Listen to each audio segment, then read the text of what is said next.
So I've owned my Model 3 for a little over 9 months now, and I recently crossed over 10,000 miles. So today I'm going to be doing a recap of how much that has cost me. I did a video very similar to this back in February, so I'm going to be covering a lot of those same topics today and just kind of updating you on how much those costs have changed or stayed the same. I also realized I made a few mistakes in the way I presented the numbers in the last video, so I'm going to hope to rectify those today. So first off, let's look at depreciation. And I talked about this in my last video, but I actually included taxes with that depreciation calculation, and I'm not going to do that this time. So my cash price at delivery was $48,990. That included the base price of the Model 3, the long-range all-wheel drive upgrade, and the Midnight Silver metallic paint. I believe the same configuration is about $1,000 more today, so I actually got a little bit of a deal buying 9 months ago. So then I looked in Kelley Blue Book again, the same source I used in the last video, and I came out to about $45,000 is what my car is worth right now.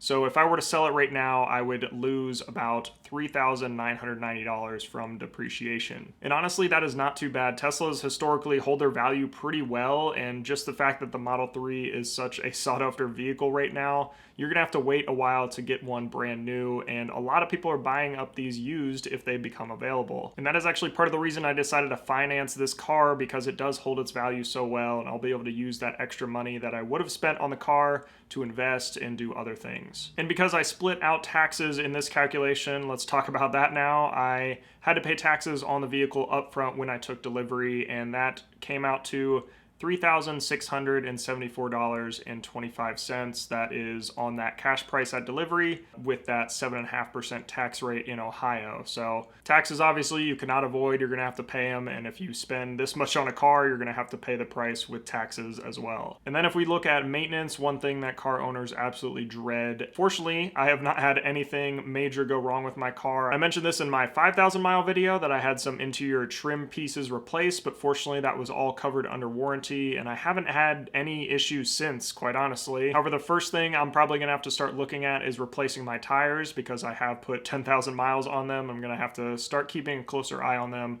to see when that tread starts wearing down. But for now, we're still at $0 in maintenance, which is just incredible on a car that is only 10,000 miles old. If you were driving a gas car, you'd probably already have 1 or maybe 2 oil changes depending on the car you have, and that adds up very quickly. The next category I looked at is charging. Obviously, a big concern if you are coming from a gas vehicle and charging instead is how much is that charging going to cost. Fortunately for me, like I mentioned in my 5,000 mile update, my workplace has free charging at the office, so I was able to plug in and charge for free basically all throughout the week. Unfortunately, with COVID hitting, I am now working from home 100% fully remote, which I'm very fortunate that I'm able to do that, but unfortunately I did lose all of my charging access. And I made a whole video about how I'm handling that charging, and it's a mixture of finding local public chargers that are close to my apartment complex that I'm able to walk to, and also charging at a supercharger once a week if necessary. I've been very fortunate that a lot of people have used my referral code, so I'm basically supercharging for free right now because of all those referral miles. So supercharging has not increased its cost at all,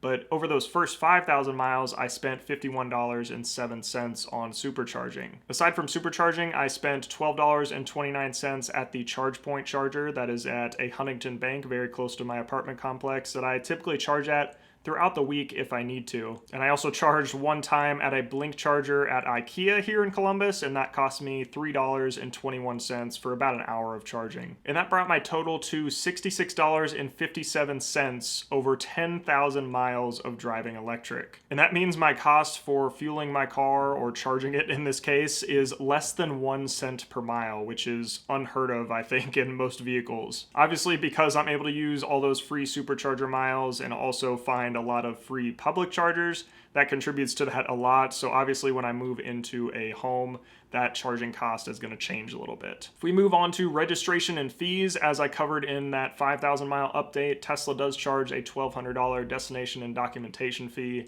that covers your initial registration and also all the documentation for your car and just getting it titled in whatever state you're in. But since I just had my birthday here in Ohio, I had to renew my registration for my car, and that price came out to $327.28, which sounds like a ton.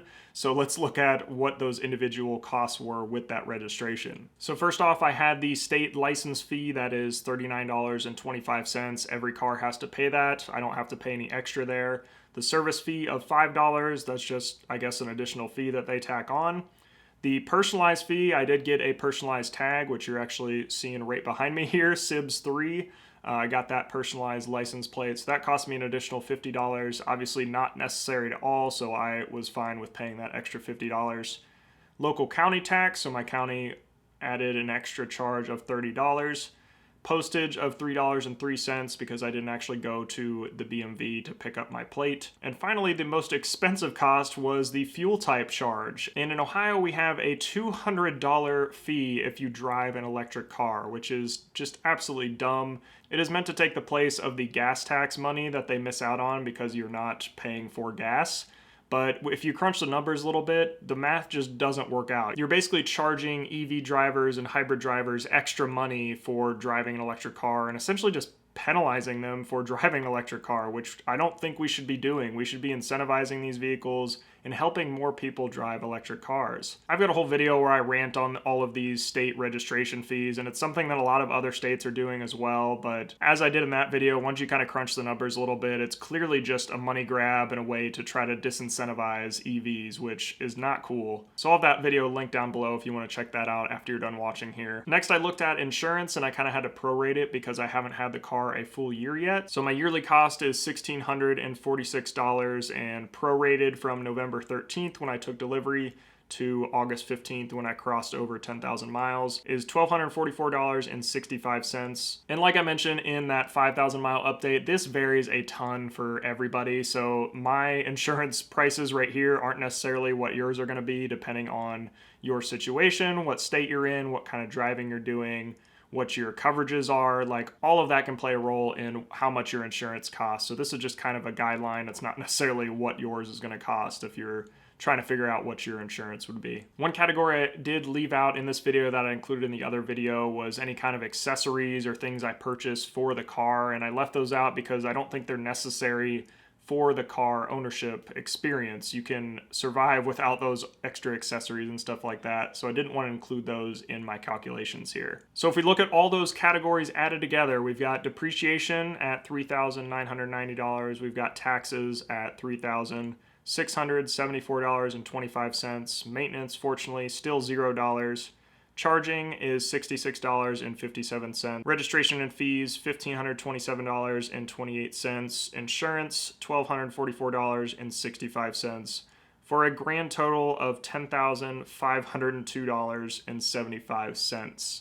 And that might sound like a lot, but if you break it down per mile, that is about $1.05 per mile. And quite honestly, when I was kind of comparing this to other vehicles, I think a lot of that cost just comes from this being an expensive vehicle and having to pay those high upfront costs and paying those taxes upfront. That's really like the expensive part of this vehicle, is just because it's an expensive vehicle. It's not necessarily the maintenance or the charging or anything like that. Actually, just driving this vehicle is pretty cheap. It's just the getting your hands on one is the expensive part. And I think this is a case with a lot of kind of renewable energy products, is that upfront cost is really high, but then the total cost of ownership spread out over the whole life of the car is actually going to be pretty affordable. And I actually compared this number to my previous video, and I actually found that the price to just drive it over these past 5,000 miles has been under $1,000, which is crazy to drive a car 5,000 miles. Which again, I think just the expensive part is getting your hands on this car. Once you actually have it, the costs are not that much. If we look at depreciation, that really hasn't changed. The market value of my car is about the same as it was at 5,000 miles. Charging has only been about $10 total over these past 5,000 miles. Most of the charging costs over those first 5,000 was just from Supercharging, which fortunately I don't have to pay for anymore. Registration and fees, obviously, I had to pay those $1,200 up front, but that additional $327 is a big hit. So overall, I've been really happy with the cost of this car. I don't think it's been absolutely crazy driving this expensive of a car. You would think that a lot of other stuff would be expensive as well. But like I mentioned earlier, owning the car is the cheap part. It's just buying it up front that's the expensive part. But if there's any costs here that you think I missed or want me to include or have questions about, definitely let me know down in the comments. Let me know if you like these kind of videos or update videos of driving my Model 3 as well. I was planning on doing these like every 5,000 miles just to kind of update costs and update things about the car. I was thinking about doing a whole review, but people tend to like the more money side of the Model 3 versus the features and stuff, but I can do a balance of both. Anyway, thank you so much for watching, and I will see you in the next one.